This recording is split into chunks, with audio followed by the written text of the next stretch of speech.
quoi, qui collent pas, quoi.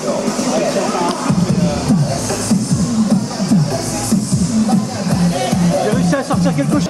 Et moi, j'ai toujours eu, en fait, j'avais ce rêve de faire quelque chose de positif pour les jeunes du quartier, leur famille, pour le faire vivre, parce qu'il est un peu laissé pour compte et que quelque part on se sent un peu exclu. Donc je me suis dit pourquoi pas faire quelque chose sur le thème du partage. Bon, voilà Tony Harrison. Voilà. Je te présente le vice-président de l'association. Bonjour. Bonjour, merci d'être voilà. là. On est vraiment très heureux de l'être, on est très heureux. Bah, pareil, je suis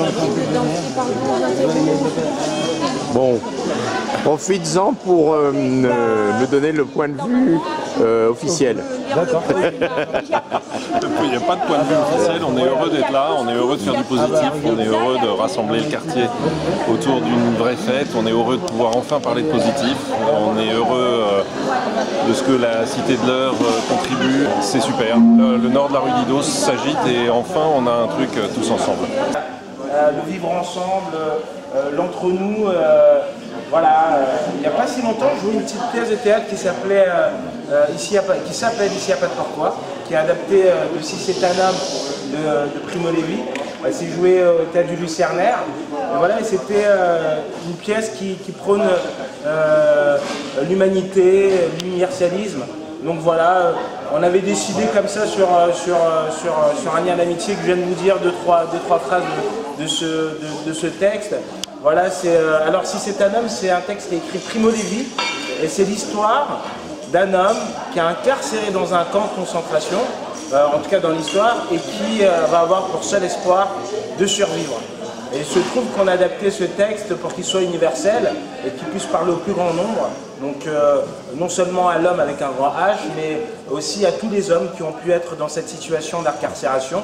Voilà, et donc il y a un poème, un petit poème que je trouve assez fabuleux, que je voudrais vous offrir, qui dit, c'est bien tiré de Si c'est un homme, hein. Vous qui vivez en toute quiétude, bien au chaud dans vos maisons, vous qui trouvez le soir en rentrant la table mise et des visages amis, considérez si c'est un homme que celui qui peine dans la boue, qui ne connaît pas de repos, qui se bat pour un quignon de pain, qui meurt pour un oui, pour un non. Considérez si c'est une femme, celle qui a perdu son nom et ses cheveux, et jusqu'à la force de se souvenir, les yeux vides et le sein froid, comme une grenouille en hiver, n'oubliez pas que cela fut. Non, ne l'oubliez pas. Gravez ces mots dans votre cœur, pensez-y chez vous, dans la rue, en vous couchant, en vous levant, répétez-les à vos enfants.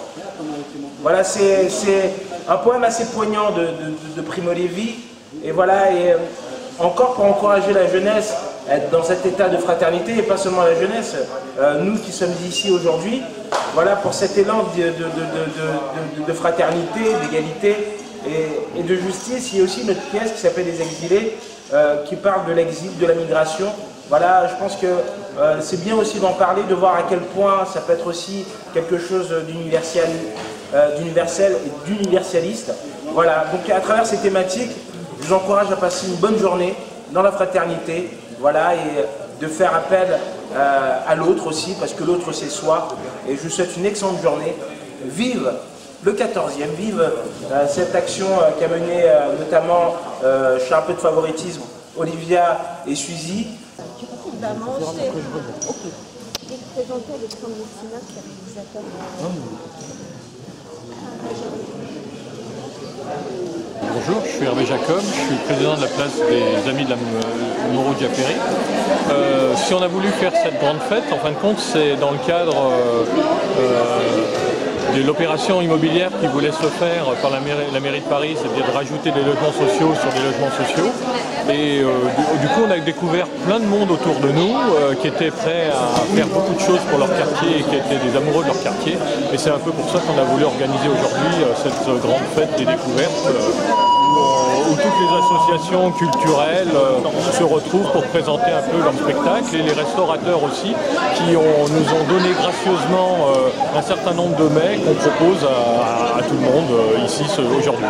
C'est les découvertes mutuelles alors. C'est des découvertes mutuelles, oui. C'est assez intéressant parce que, en fin de compte, un problème d'urbanisme important, on fait en sorte que les gens se mobilisent et se mettent à se parler, c'est quand même extraordinaire.